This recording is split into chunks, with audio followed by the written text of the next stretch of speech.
estaremos hablando entonces durante los próximos 5 domingos sobre lo que es el dinero.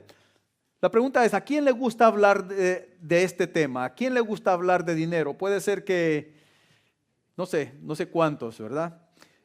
Bueno, voy a hacer una encuesta entonces, honesta en este momento. No voy a pedirles que levanten sus manos, pero ¿cuántos de ustedes se sienten incómodos con el tema del dinero?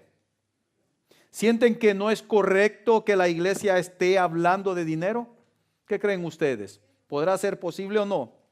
Bueno, muchos se sienten incómodos. ¿Por qué? Porque el dinero es un tema delicado. Y es delicado porque es algo personal. La mayoría de la gente se siente incómoda al hablar de este tema, especialmente dentro de la iglesia. ¿Por qué? Yo no sé cuántos de ustedes han compartido el evangelio con otras personas. Y una de las excusas que las personas utilizan en contra de la fe, en contra de la iglesia, en contra del evangelio es el dinero. Yo no entiendo por qué piden dinero. Yo no sé por qué lo obligan a diezmar, por qué lo obligan a ofrendar. Esa es la primera excusa. Y no pueden estar esas excusas más alejadas de la realidad y de lo que es la voluntad de Dios. Pero lo más importante cuando se habla del dinero es que es la Biblia que enseña con respecto al dinero. La Biblia habla de dinero y posesiones 2350 veces. Y si usted lo compara con las veces que Jesús habló sobre el amor y lo que es el cielo y el infierno, el tema del dinero y las posesiones está mucho más elevado de lo que el Señor habló con respecto al amor, al cielo y al infierno. Y ya que el tema del dinero es algo que nos puede incomodar, déjeme decirle que la razón por la cual se habla más de este tema en la Biblia es porque para Dios el dinero es un tema muy importante. Y la razón por la cual nosotros evitamos hablar de este tema es porque el ser humano se ha inclinado a idolatrar más el dinero que lo que merece, que lo que es el adorar, el idolatrar, por así decirlo, a Dios. O sea que en otras palabras, el dinero llega a tomar un puesto más preeminente en el corazón del ser humano que lo que Dios debería tener en su corazón. Hay un versículo en la Biblia que habla sobre esto, sobre el dinero, sobre el puesto que muchas veces tiene en el ser humano. Y este versículo dice, lo malinterpretan muchos pensando que el dinero es la raíz de todos los males. Mucha gente dice, el dinero es la raíz de todos los males. Estas personas se van al otro extremo. Pero la Biblia dice en 1 Timoteo capítulo 6 versículo 10, dice, porque raíz de todos los males es el amor al dinero, el cual codiciando algunos se extraviaron de la fe y fueron traspasados de muchos dolores. Si se fija, no es el dinero la raíz de todos los males, sino que el amor a ese dinero. Eso es lo que produce males. Dice el apóstol Pablo a Timoteo, dice, el cual codiciando algunos, codiciándolo, deseándolo de una forma desenfrenada, dice, se han extraviado de la fe, se han apartado de su dependencia en Dios. Y dice, y fueron traspasados de muchos dolores. O sea que el codiciar el dinero no solamente nos aparta de nuestro enfoque en Dios, de nuestra esperanza en Dios, de nuestra dependencia en Dios, sino que produce dolores en nuestras vidas. Es el amor al dinero el origen de todos los males. Pero, más sin embargo, es realmente una gran herramienta para el reino de Dios. Cuando pensamos en dinero, pensamos automáticamente en la forma de cómo obtenerlo. Pensamos en dinero y decimos, si yo tuviera cierta cantidad de dinero. O pensamos, qué bien caerían unos cuantos dólares más en este momento para mí. Muchas personas buscan esa forma y buscan la forma más fácil de obtenerlo. Muchos lo buscan por medio de la lotería, por medio de un negocio legal o ilegal. Lo buscan de una forma moral, otros inmoral. Pero ante Dios, la única forma que Él tiene como aceptable para obtener dinero es el trabajo. Esa es la única forma aceptable que Dios tiene para que nosotros obtengamos el dinero, el trabajo. Dios ha constituido el trabajo como forma de subsistencia para el ser humano en términos generales, en términos de la creación. Y más allá de eso, el trabajo es más que una forma de sobrevivir, no solamente para el ser humano, sino que para el cristiano va más allá de sobrevivir. Es una forma de adoración. El trabajo es una forma de adoración. Dicho de otra forma, adoramos a Dios a través de nuestros trabajos. Usted y yo adoramos a Dios a través de nuestros trabajos. Yo no sé si usted ha dicho alguna vez en su corazón o ha pensado en esto: yo adoro a Dios a través de mi trabajo. No sé cuántas veces lo ha pensado o si alguna vez lo ha pensado. El problema es que todos nosotros tenemos nuestra propia idea o concepto del trabajo. Y a menudo esa idea está alejada del propósito bíblico, o sea, del propósito que Dios tiene para nosotros. Como dije anteriormente, esta mañana comenzaremos una nueva serie hablando sobre cómo adoramos a Dios a través de nuestro dinero, pero hoy hablaremos a través de nuestro trabajo. Así que busque por favor en sus Biblias, en el Nuevo Testamento, la carta del apóstol Pablo a los Colosenses, en el capítulo 3. Y mientras usted busca el pasaje, déjeme darle el contexto de esta carta que escribió Pablo a la iglesia de Colosas. Los dos primeros capítulos hablan de la supremacía de Cristo. Eso se centra Pablo dándole a conocer a los colosenses quién es Cristo, su supremacía sobre toda la creación. Y se enfoca también más que todo en la obra de la salvación de nuestras almas. Se centra esto Pablo. El capítulo 3 se centra en lo que es Cristo. ¿Quién es Cristo en el cristiano? ¿Quién es Cristo en la vida del cristiano? Y cómo Cristo penetra todas las áreas, todos los aspectos de la vida del cristiano. Y en los versículos del 18 al 21 del capítulo 3 se centra en las responsabilidades domésticas del hogar. Se centra en nuestras responsabilidades con nuestro cónyuge, con nuestros hijos, con nuestros padres. Luego, ya después de del versículo 22 en adelante, se centra en el trabajo.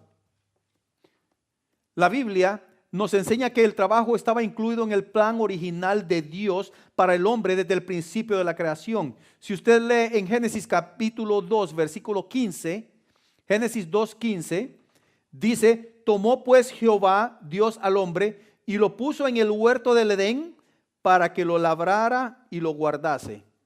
O sea que el Señor le dio dos trabajos ahí. Como decimos allá en Honduras, vas a ser agricultor y vas a ser guachimán. Vas a labrarlo y lo vas a cuidar. Esas fueron las tareas que Dios le dio a Adán. Dios no puso a Adán en el huerto para que simplemente caminara de lado a lado y anduviera pues apreciando toda la creación de Dios. No, Dios hizo toda la creación y puso a Adán a que trabajara, a que le diera mantenimiento, a que sembrara, a que también se alimentara de esa creación, pero también que la cuidara, que no la desperdiciara. Eso es el propósito de Dios para el ser humano dentro de la creación. Y hoy podemos ver personas que tienen un concepto del trabajo. Hay muchas personas que aman el trabajo, otros que lo odian. Algunos harían cualquier cosa para no trabajar. Decía mi papá, este es alérgico al trabajo. Este solo escucha la palabra trabajo y le salen ronchas en todo el cuerpo, decía. Pero otros trabajan duro toda su vida. Otros es al contrario, se vuelven, como decimos en inglés, workaholics. Se vuelven adictos al trabajo y trabajan toda su vida. Y trabajan con el propósito de jubilarse y así no trabajar más. Tenemos de todo tipo de conceptos con respecto al trabajo. Hay muchas actitudes diferentes a lo que es el trabajo. Existe una realidad constante, eso sí, todos tenemos que trabajar. La palabra del Señor dice, el que no trabaje, que no coma. Y muchos dicen, me voy a poner a dieta y no voy a trabajar. Pero desde el huerto del Edén, todos hemos trabajado, y escucho esto, todos hemos trabajado y también hemos dependido del trabajo de otros. Siempre ha sido así. Las esposas han dependido del trabajo del esposo, pero también el esposo ha dependido del trabajo de la esposa. Los hijos dependen del trabajo de los padres, pero también los padres dependen que los hijos hagan su responsabilidad, trabajen en sus estudios. Todos hemos trabajado y dependido del trabajo de alguien. Además, el trabajo determina el estilo de vida que nosotros tenemos. El trabajo determina dónde vivimos, la hora en que se come y se duerme, el tiempo que empleamos con nuestra familia, incluso determina nuestra vestimenta. Aunque en estos días yo puedo ver muchas personas que pueden trabajar, que pueden tener el salario mínimo y van a ver que andan ropa de una persona que gana tal vez unos $100,000 al año. Hay una incongruencia en eso, pero ese no es el punto. El punto es que si una persona puede llegar a tener un buen trabajo y no estar contento con ese trabajo, puede pagársele un buen salario y si no está contento con ese trabajo, su vida va a ser miserable. Otros disfrutan tanto del trabajo que no les importa cuánto les pagan con tal de disfrutarlo. Otros llegan al extremo de utilizar el trabajo como excusa para no afrontar otras responsabilidades en la familia. ¿Qué quiero decir con esto? Prefieren trabajar largas horas, concentrarse en el trabajo con tal de no llegar a la casa. Eso es interesante. Y es también motivo de tristeza. ¿Cuál debe ser la actitud del cristiano hacia el trabajo, hermanos? ¿Cuál debe de ser? ¿Es una bendición el trabajo o es una maldición para el ser humano? ¿Es un medio para tener una vida de recreación o entretenimiento o es simplemente una forma de sobrevivir? Muchos dicen, ¿vivís para trabajar o trabajás para vivir? El problema es que el pecado, ese es el problema. Cuando el pecado entró a la creación, puso toda la creación bajo maldición. Y aún así, el trabajo estaba provisto o estaba puesto, enfocado para ser una forma de adorar a Dios.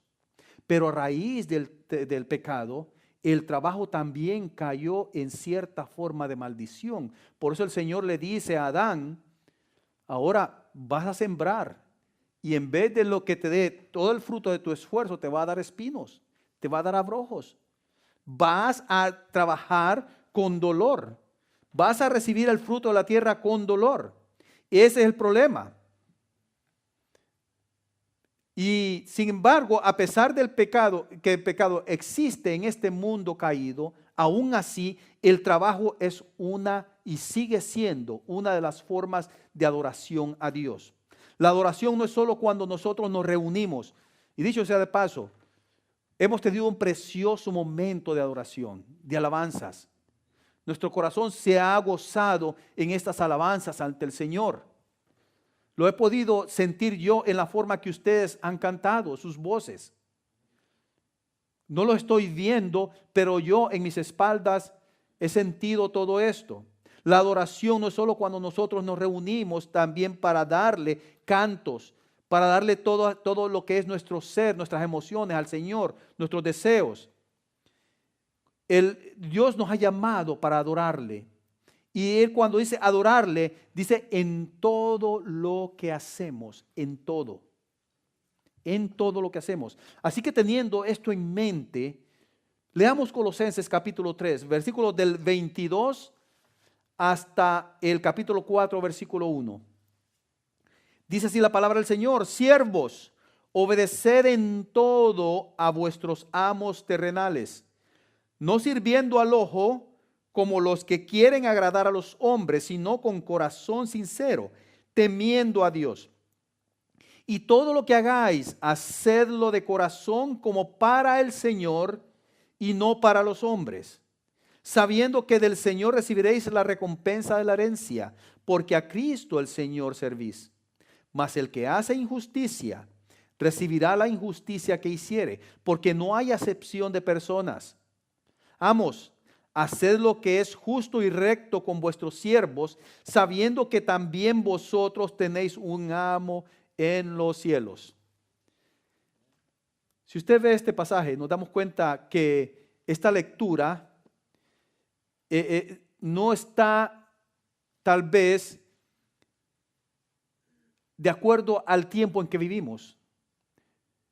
¿Por qué decimos esto? Porque ahora no estamos viviendo en los tiempos de la esclavitud. No existe ya la esclavitud en una estructura social, económica y legal en nuestros tiempos. Y tengo que recalcar que no existe en una estructura económica, legal y cultural, social, porque existe de una forma ilegal. La esclavitud todavía existe en términos ilegales, pero de una forma legal y social, sí, esto ya ha sido abolido. En esos tiempos, en los tiempos del apóstol Pablo, en los tiempos bíblicos, era normal que la gente se vendiera como esclavo para proveer las necesidades básicas de sus familias. Habían hombres que tal vez sembraban, tenían agricultura, y de repente ese año no llovía y todo su sembradío se iba a la basura y quedaban en la quiebra y no sabían qué hacer para proveer para su familia. ¿Y qué hacían?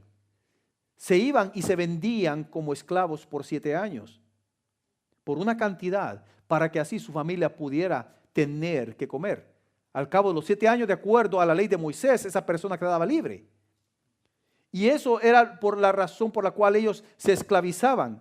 Pero en nuestros días el equivalente que tenemos, si lo ponemos desde un contexto bíblico y para nuestro tiempo, esa relación entre amo y esclavo se conoce como un empleado y su jefe.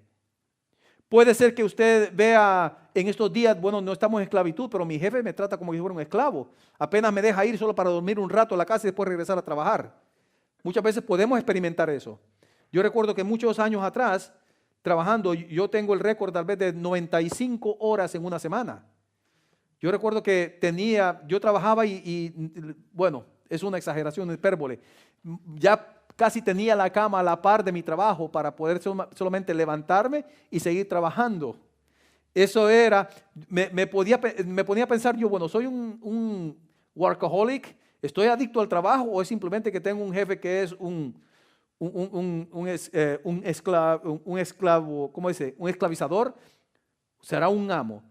Y muchas veces nosotros pensamos de eso de nuestros jefes.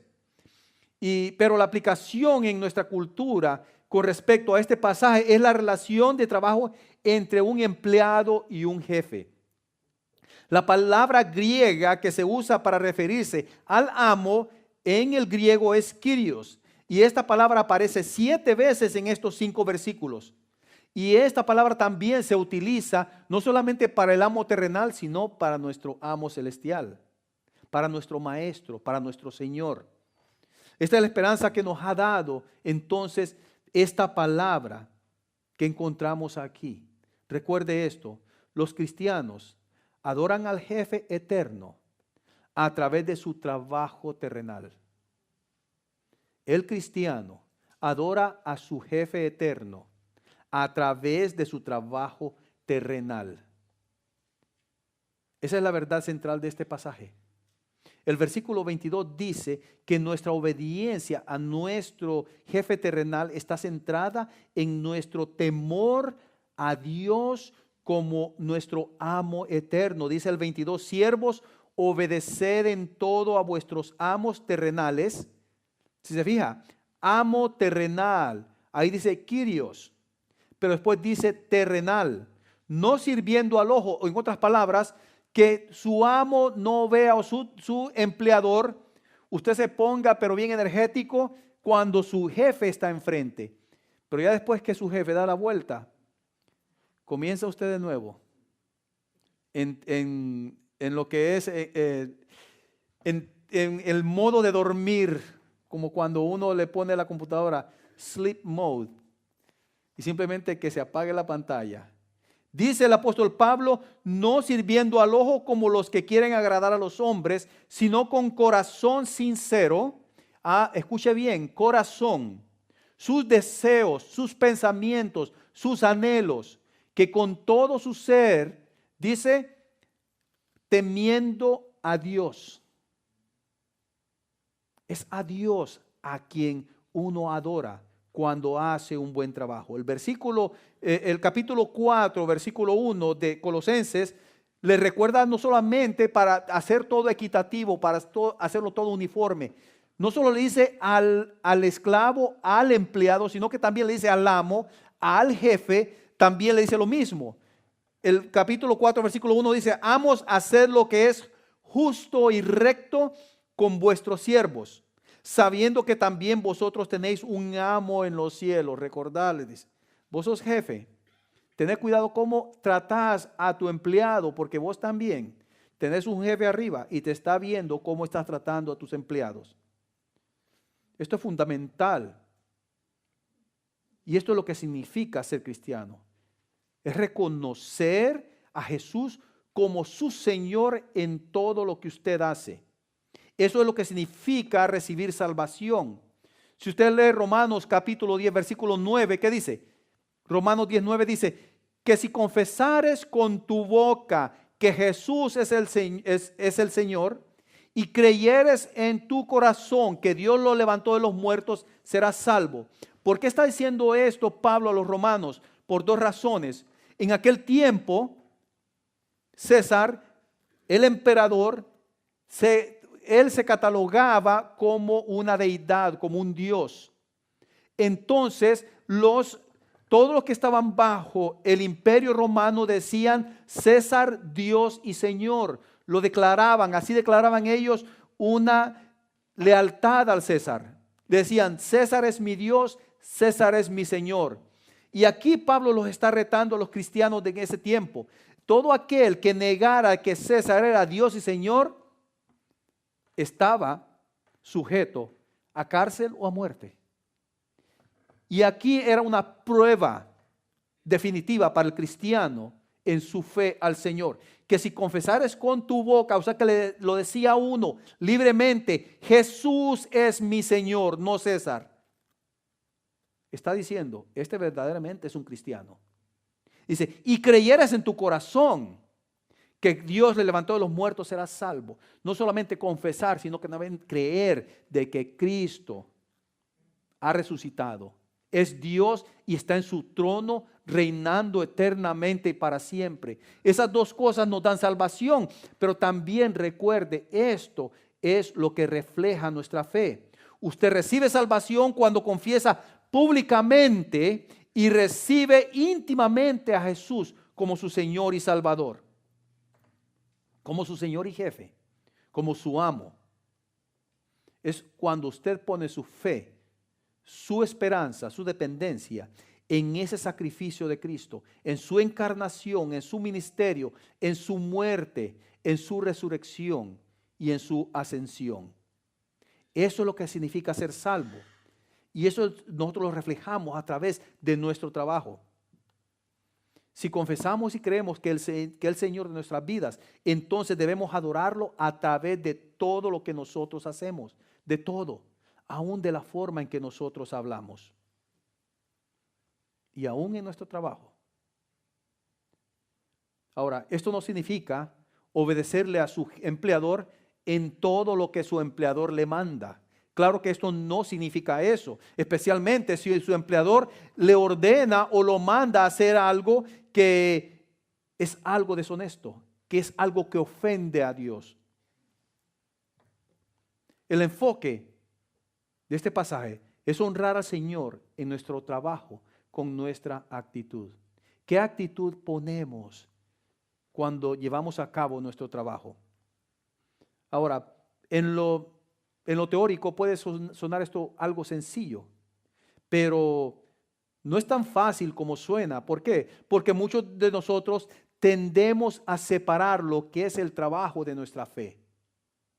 Pensamos que el trabajo y nuestra fe no están relacionados entre sí.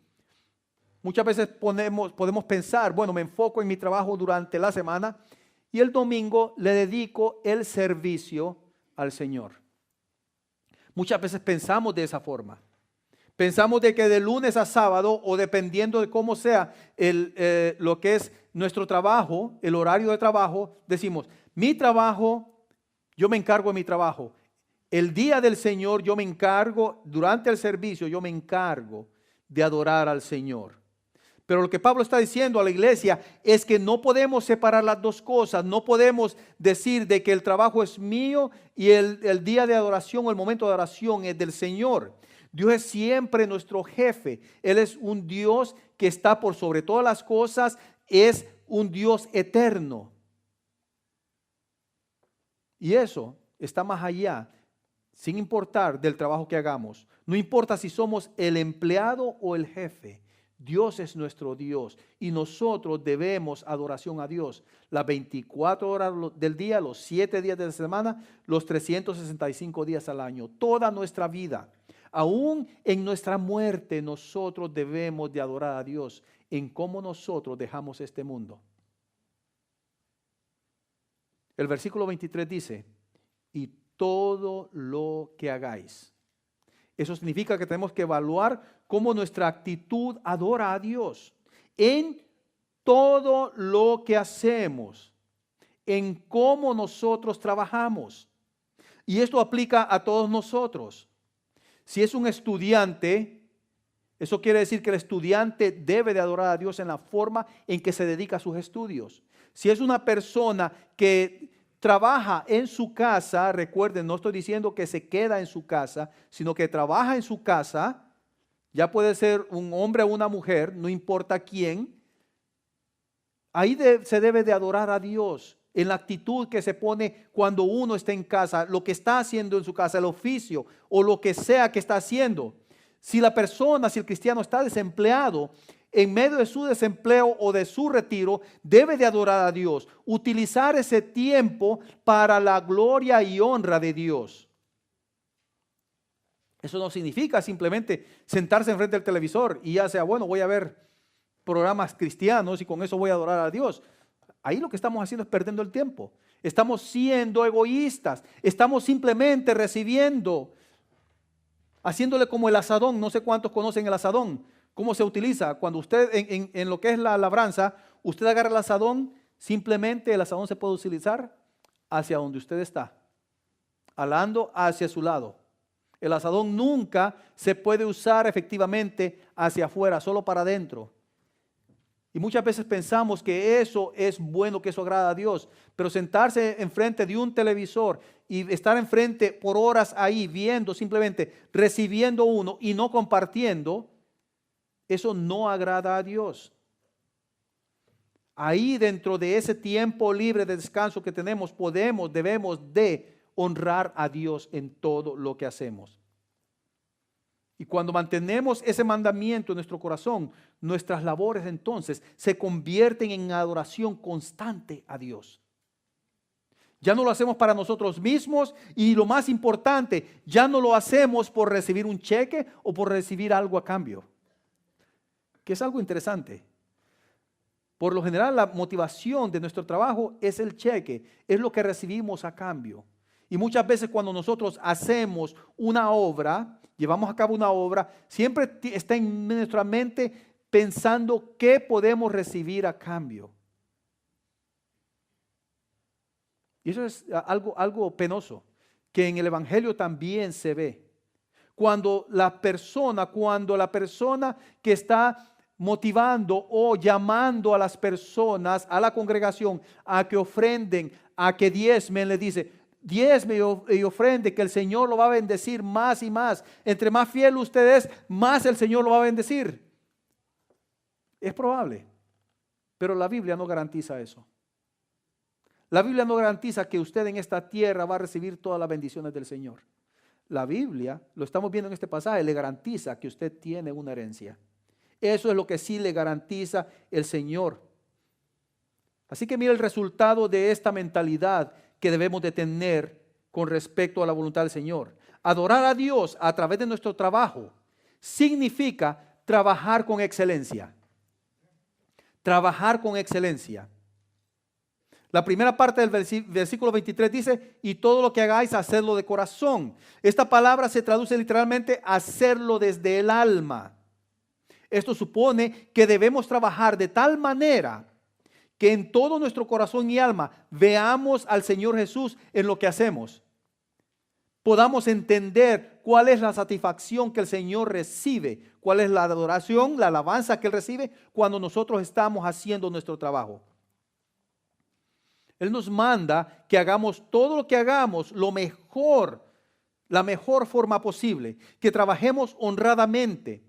Debe haber una excelencia obvia en nuestro trabajo.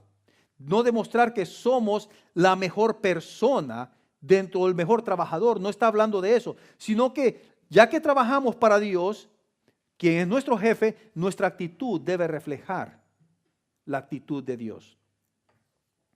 Los cristianos debemos demostrar una mayor integridad y honestidad y ética en nuestro trabajo, en todo lo que hacemos. Nuestra fe debe afectar la actitud que tenemos al trabajar todos los días. En nuestro trabajo, dicho de otra forma, debe de estar reflejada nuestra fe, nuestra esperanza en nuestro Dios. Yo sé que el trabajo muchas veces es agotador, pero cada vez que vamos a trabajar, recordemos que estamos adorando a Jesús a través de nuestras actitudes laborales.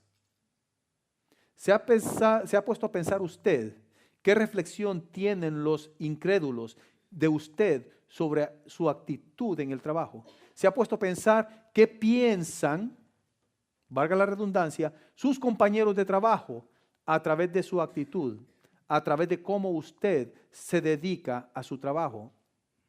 En otras palabras, si en su trabajo piden voluntarios, ¿es usted el último en levantar la mano? ¿O simplemente nunca la levanta? Yo recuerdo hace mucho tiempo,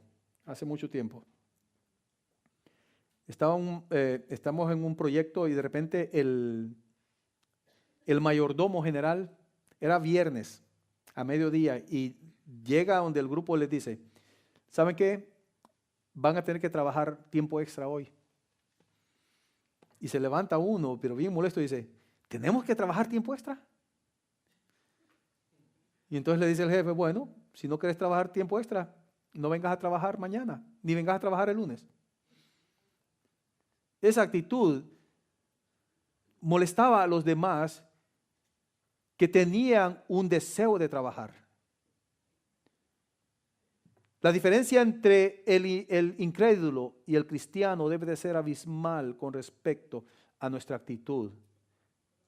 Pero cuando no hay una actitud que adora a Dios completamente con respecto a nuestro trabajo, no hay una diferencia entonces en la persona que tiene su fe, su esperanza en Cristo y nosotros. No hay nada de diferencia.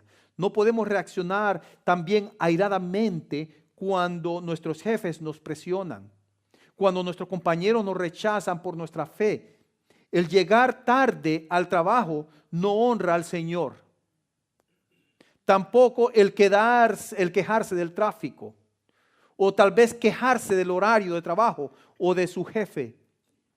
Si usted aceptó las condiciones laborales, no dará adoración a Dios al tener una actitud negativa de su trabajo. Realmente yo creo que los cristianos deben ser los mejores empleados en su trabajo. en su área, en su empresa, donde quiera que trabajen, deben de dar lo mejor de ellos, no para su jefe, sino que para el jefe eterno. Ahora, una vez más, esto no significa que usted tenga que tener una actitud de esclavo, pero usted debe utilizar lo que el Señor le ha dado para alcanzar su mayor potencial. Y eso es lo precioso. Eso es algo, vea, eso es algo que no tiene precio cuando un jefe reconoce la actitud muy diferente de un trabajador a la del resto y que de repente se da cuenta que esa actitud es porque él es cristiano, porque esa persona tiene un testimonio irreprensible en su trabajo para los demás. Esas personas, esos cristianos que tienen un testimonio de esos, están glorificando a Dios. Y por ese testimonio muchos jefes han llegado a los pies de Cristo. La gente debe notar quién es usted, quién es su jefe, a través de su trabajo y actitud. Si usted es pintor, que su calidad de trabajo refleje quién es su Señor. Si usted es un maestro, sea el tipo de maestro que haga la diferencia en el trabajo cuando demuestra una paciencia a sus alumnos. Que Jesús, que Cristo sea reflejado en esa paciencia, en ese cuidado hacia sus alumnos. Si tiene su propio negocio, también trate a las personas con la misma dignidad y honradez que usted pudiera tratar a Cristo Jesús. ¿Por qué? Porque cada ser humano está hecho a la imagen y semejanza de Dios.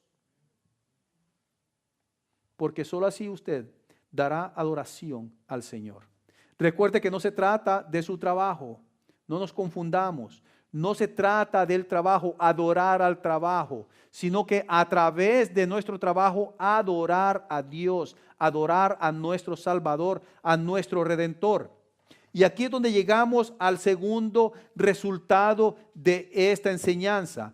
Adorar a Dios a través de nuestro trabajo significa trabajar con esperanza en la vida eterna.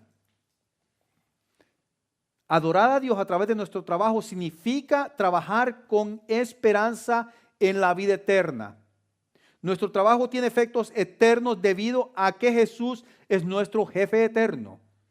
En los versículos 24 y 25, Pablo nos da la motivación correcta para llevar a cabo nuestro trabajo.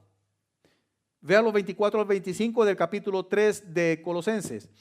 Sabiendo que del Señor recibiréis la recompensa de la herencia, porque a Cristo el Señor que servís. Mas el que hace injusticia, recibirá la injusticia que hiciere, porque no hay excepción de personas. Vemos aquí que hay motivaciones positivas y negativas con respecto a nuestro trabajo. En el lado positivo, Dios nos recompensará en la eternidad. Se fija que aquí no está hablando, te voy a recompensar con más billete, o con más salud, o con más amor. ¿Sabes qué? Trabaja bien duro, trabajar las 12 horas al día, y cuando llegues a tu casa, vos no vas a encontrar problemas en tu casa. No está diciendo eso. Dice que el Señor recibirá la recompensa de la herencia. De la herencia. Ese es el lado positivo. Pero note que no es una sola recompensa, sino que es una palabra herencia. O sea que en esto ya no se está tratando a usted como un simple siervo, un simple servidor. La herencia, ¿a quién se le da? A los hijos. Aquí usted va a ser tratado como un hijo. Va a tener, dice el Señor, que ningún alumno será más que su maestro, pero puede llegar a ser igual que su maestro. Cuando estemos en la presencia del Señor, el Señor Dios nos va a ver de la misma forma que ve a su Hijo.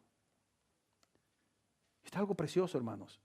Si usted se fija, esa es la recompensa que va a tener todo cristiano. No estamos hablando aquí de salvación. La salvación ya la tenemos en Cristo. Esto es una recompensa, una herencia que el Señor nos tiene con respecto a cómo nosotros le servimos en esta tierra. Jesús no solo nos trata como siervos, sino como sus hijos. Pero en el lado negativo también hay consecuencias con respecto a nuestro trabajo, cómo nosotros representamos al Señor.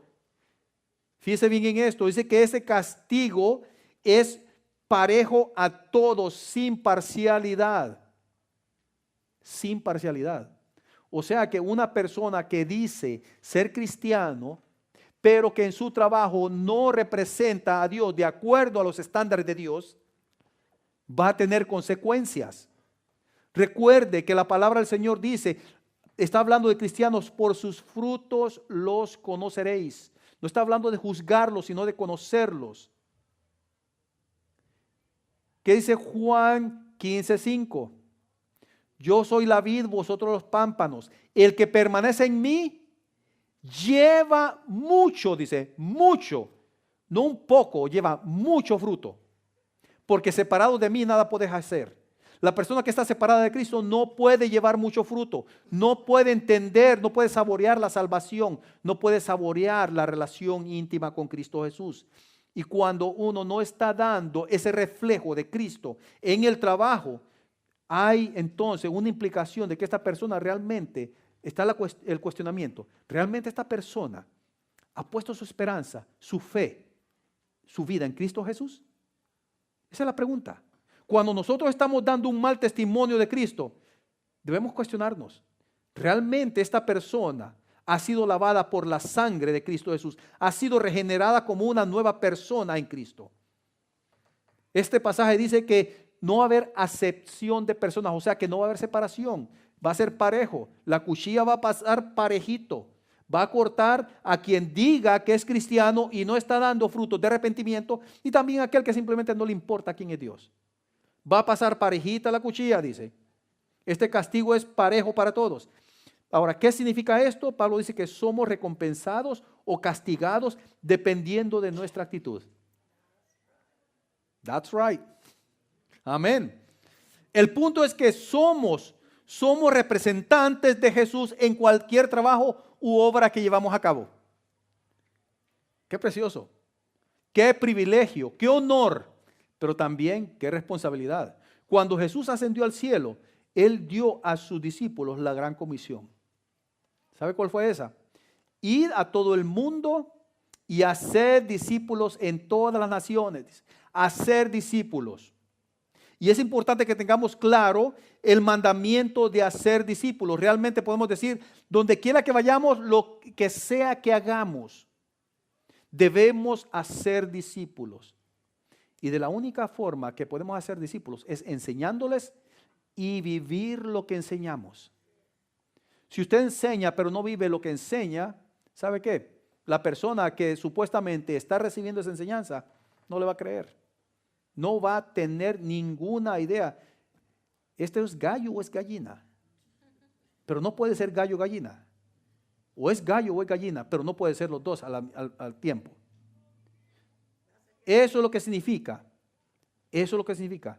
Ya sea en la aula, en la escuela, en el lugar de trabajo, mientras usted está criando a sus hijos, mientras disfruta sus años de jubilación, vive llevando usted esa comisión de acuerdo a lo que el Señor está pidiendo. Estamos tratando nuestro trabajo como una forma de enseñar quién es nuestro jefe eterno.